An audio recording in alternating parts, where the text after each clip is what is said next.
So ayan nga no, magkakape na lang tayo kasi nakaligo na rin naman tayo.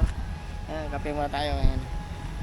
Oh, nag-aapoy na siya, nag-aapoy na siya. Nag-aapoy. Ayan. Ayan, basahan. Ayan, basahan. Ito kasi basak eh. Kailangan kumatayo.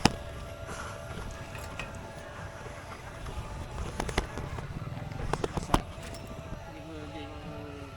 Hindi siya punasan ng tuyo para kasi mahirap kasi dagat siya, tubig dagat at mabilis makalawangin. Hindi siya nakatuyo. Yan, yan na. So ang gagawin na lang namin ngayon ay nakaligo na rin naman ako, nakabanlaw na ako. Let's go, magkakape na lang tayo. Ayan. Ito saan ito nakalagay? Sa GB Box. Sa GB Box. Yun, mga kapa na. Uwi na tayo. Let's go.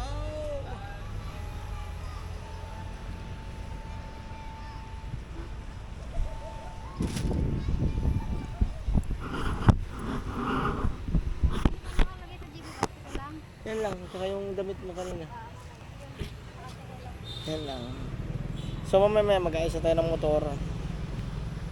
At lalarga na tayo pauwi sa Taguig. Sarap. Parang kaso nga lang, masakit ng ganito ko.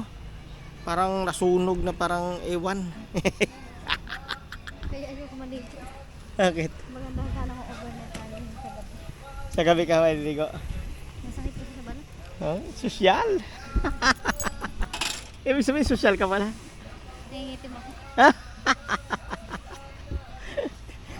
Mukhang kahapon ka pa din naligo ah. Oh, hindi ko ako Ayan. Ayan. Ayan na naman ang aming Sunday getaway.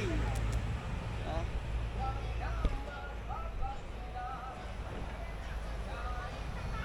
Pagka malapit na. Ayan, basa pa.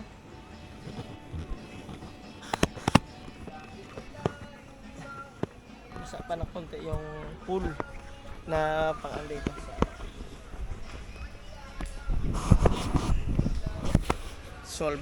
Solve ang ating Sunday, diba?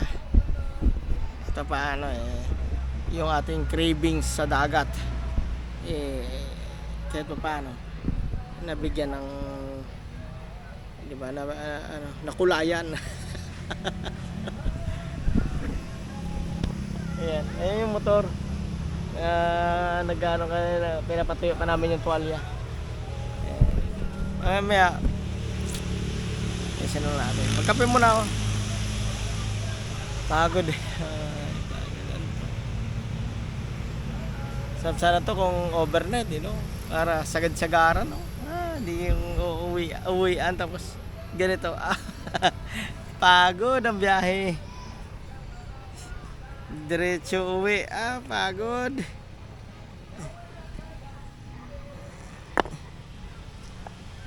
Yan taga, normal yan. Normal sa buhay yan. Para, di ba? Baka ulit-ulit tayo sa sunod na Sunday. Or sa sunod-sunod pa na Sunday.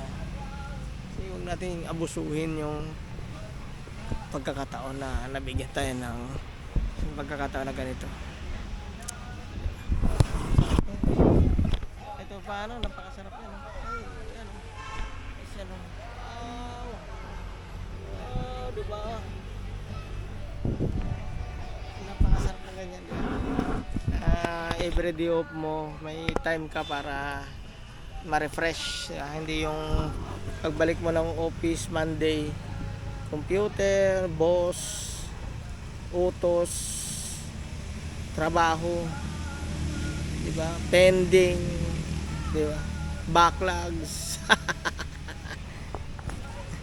Ay naka, normal na araw, mga normal na araw, diba? At least kung paano may araw tayo para ma-refresh ulit, diba? Ayan, malapit na. Halos kumukulo na.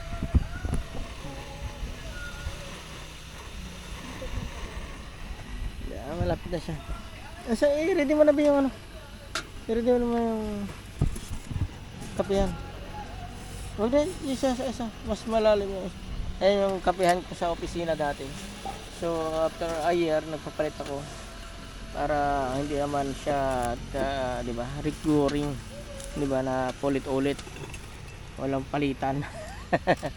Kaso nga lang matagal, a year bago magpalit ng cup para pangkape, 'di ba? Grabe ang init, ang sakit sa balat pag tumatama sa balat yung ano mo.